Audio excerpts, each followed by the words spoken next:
pessoal, a gente vai debater aqui dos 3 temas que vocês estão vendo nos vídeos aqui. Estamos aqui com o Logan com Azar, da equipe do Fanboy Destroy Itália Seco, e o convidado do canal Coisas Mais, o Baguetron. O Peixoto, né, o nosso editor do canal, ele mencionou uma ironia que ele percebeu que quase tudo que veio do Havaí é bom, né?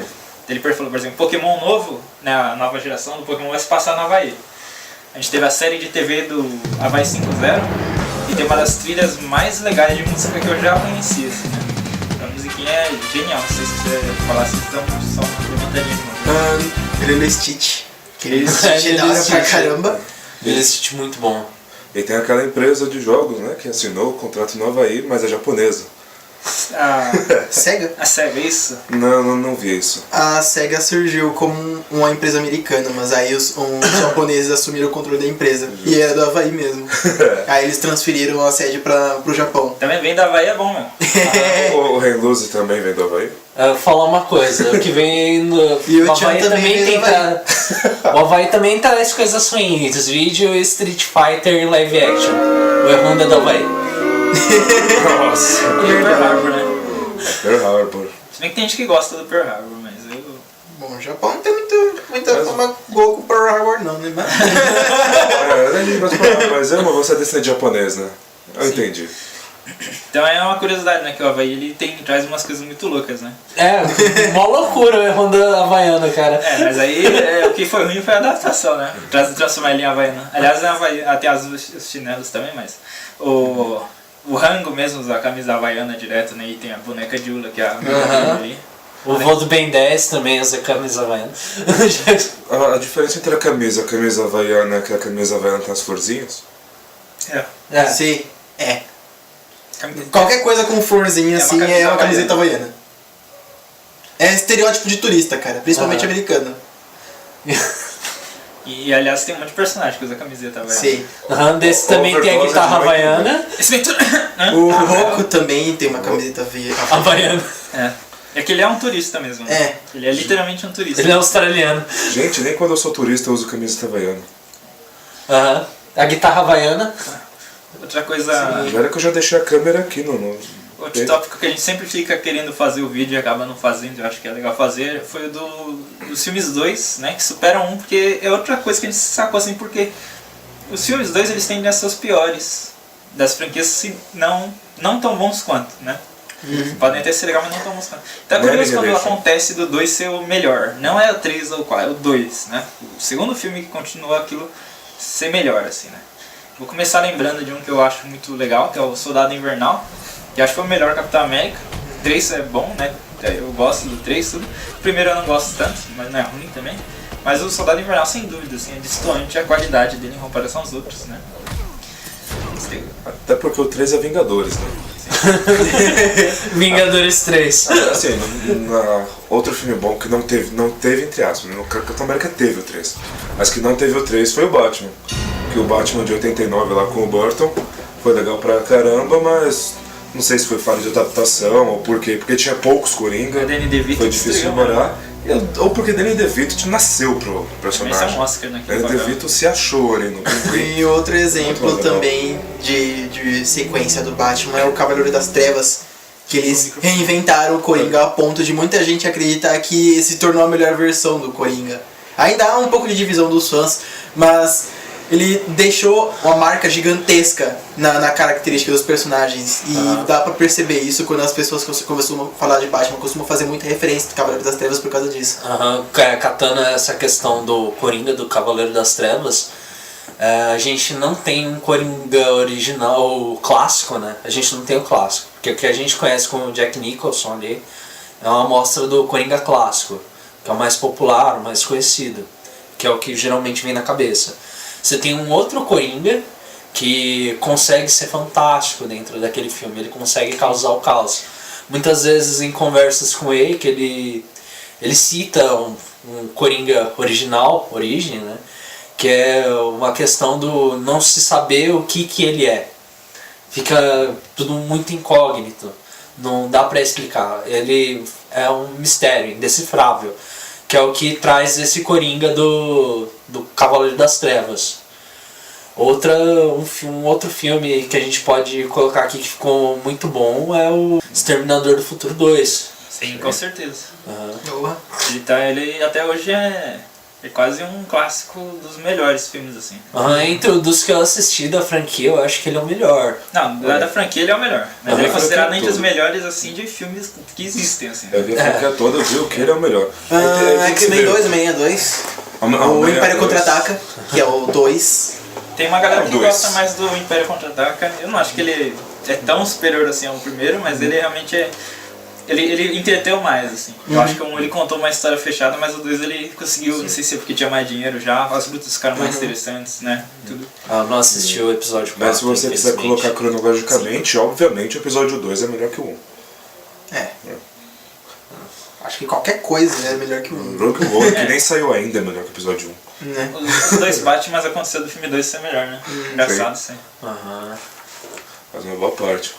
O que já não é verdade com outros heróis em geral, certo? Não é o Homem-Aranha, já citado. Eu não vou nem falar do Thor, porque o segundo também não é legal. Bom, eu não achei tão bom assim, não O 2 acho que chegou foi no um pouco nível mais do legal que Thor. o primeiro, na verdade. Mas pelo menos não foi aquela sessão da tarde, né? Sabe? O primeiro Thor é um negócio meio introdução, é um negócio não é pra ruim. ser chato mesmo. Eles É não pra você conhecer a história. Eles são subestimados, os filmes do Thor, eles não são tão ruins assim, como o pessoal se lembra. Primeiro você pega pra assistir, você percebe que você gostava de ver as cenas assim. Né? Eles não são, vamos dizer assim, inesquecíveis, né? Os filmes do Thor, eles não são filmes que te marcam, assim, mas eles não são ruins em si, em questão de estrutura. Mas provavelmente a gente esperava mais, porque a gente tem aquela ideia do Thor, ele é o personagem, ele é baseado no deus nórdico, ele tá num nível de poder bem acima, nos filmes ele tá equiparado com o Hulk. Eu achei tirando Que também tem todo mundo. o personagem meio vazio, que foi porque o vilão do 1 foi, né, o Loki foi mais legal como vilão. Aliás, o roteirista, o escritor do Thor disse que a obrigação deles era fazer um vilão que era legal. Porque eles já queriam que o vilão do Thor fosse pro filme dos Vingadores. Então eu falo, faz o vilão, né? Tanto que ele até zoou que ele fala de nada, né? Quando falam bem do Loki, que ele que escreveu. Mas o 2, tirando a parte de ter tido um vilão que não foi legal, acho que o pior vilão da Marvel é o Malekith. De que filme que é o Malekith? Vocês não lembram mesmo, eu tô falando que é do Thor 2 já. Ele é muito ruim, mas o filme eu achei ele mais legal, assim, dos acontecimentos da luta final, né? Do crescimento e tudo. Mas realmente, né? A gente tá falando do Thor ainda. E o Homem de Ferro 2 é o pior filme da Marvel, do Cinematic Universe. Porque não tem ninguém que acha legal o filme do Homem de Ferro 2. Mas a gente tá falando dos dois bons, que são coisa rara. Né? Os dois que são acima do primeiro, que foi comentado no corte de câmera do Robocop, né?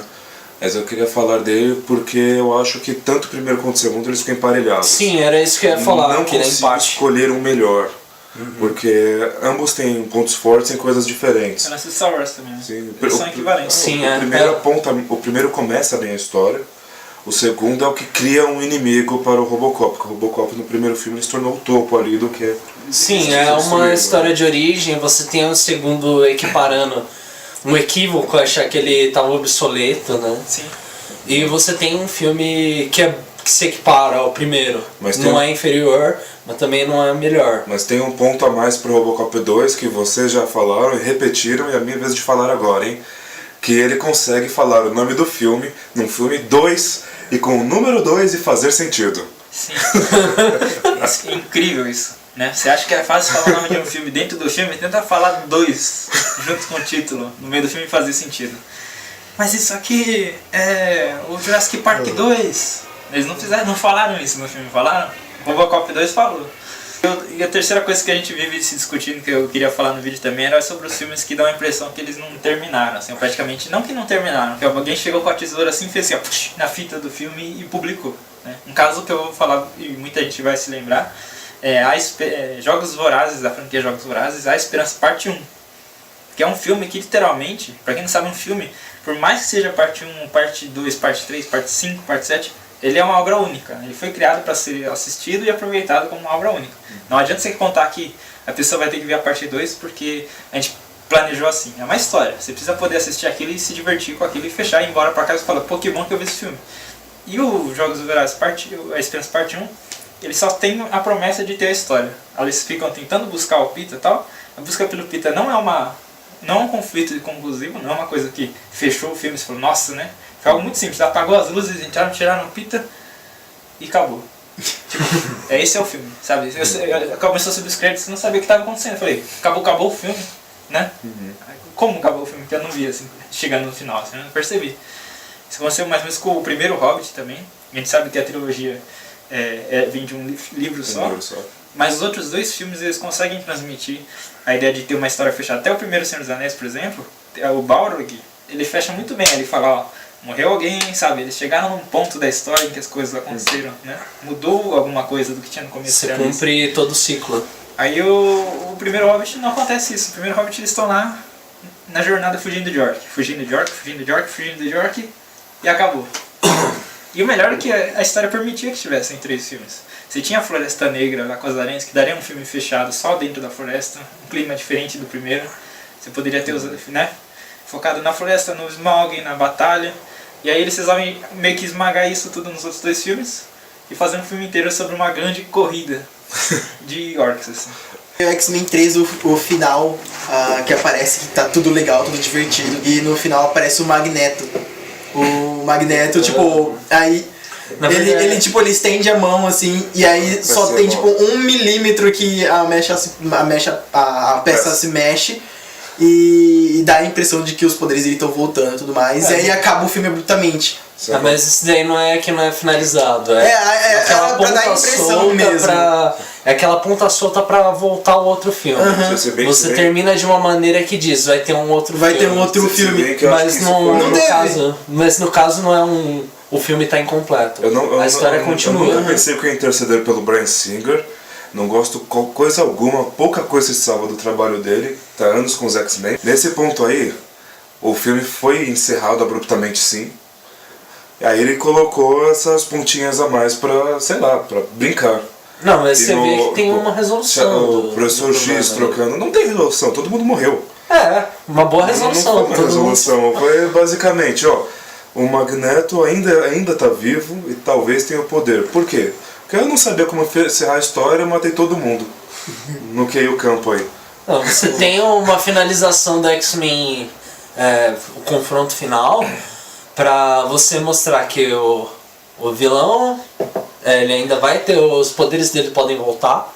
Você tem o retorno de um dos principais personagens, mas você tem um fechamento da história em si. Ali é uma continuação, pra dizer que continua. Eu recebi um monte de dardo agora dos fãs furiosos, assim.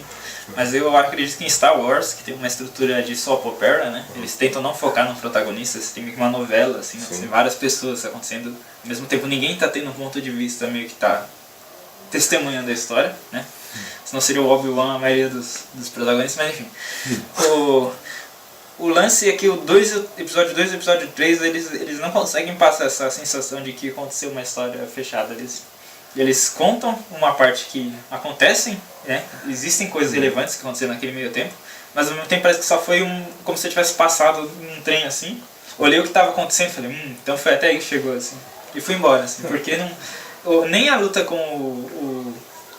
o Conde Dooku, que o Yoda espanta, e nem mesmo as brigas, as 4, 5 climas do filme foram ao mesmo tempo e diferentes, assim, todos terminando com o cara sendo atacado pelas costas largado, ou fui indo embora meio choramingando, assim. O filme pareceu que foi um transitivo. Eu sei que existem outros filmes, mas mesmo assim você não faz negócio transitivo por ser transitivo, né? Você fecha ele, que o resto a gente sabe. A gente sabe que é transitivo, sabe? Quando a gente vê Senhor dos Anéis 2, a gente sabe que tem Senhor dos Anéis 3, mas o filme tem que terminar. Sim. Né? E tanto que às vezes eu gostava mais do 1, apesar do Jar Jar Binks. Apesar de Jar Jar Binks. Porque ele meio que fechava a história direitinho, assim. Né? Ele era o único que contou, assim, ó, começou assim, terminou assim, e isso aqui tem um centro, né? Essa história ela possui uma mensagem, alguma coisa, que tudo isso aqui fez sentido, assim. Existe um motivo pra eu contar tudo isso fechadinho, entendeu? Por Star Wars eu posso interceder, porque embora o Bryan Singer só tenha feito o erro, e aí depois de cortar o filme ele colocar umas pontinhas pra fingir que foi intencional, no que ele sabe fazer luta, Star Wars conseguiu fazer histórias. É que no caso do 2, não tinha muito como fazer, porque o 2 é o estouro da guerra. A guerra começou mesmo ali. E o 3, devemos de convir, né? Episódio 3, você perde todo o clima de soap opera quando você entra na parte da ida do mergulho no lado negro do Anakin. Que nessa parte é concentrado muito na ida dele para o lado negro, no mergulho dele na escuridão, e perde um pouco do que está o mundo em volta. Então, quando eles trazem o mundo de novo, um monte de informações já se perderam. E todo o tempo, inclusive o finalzinho deixa isso bem claro, que todo o tempo que ele estava ali lutando era quando os filhos dele estavam nascendo. Talvez se não tivesse o caso do General Grievous, talvez fosse um negócio que ia ter sido trabalhado melhor, sabe?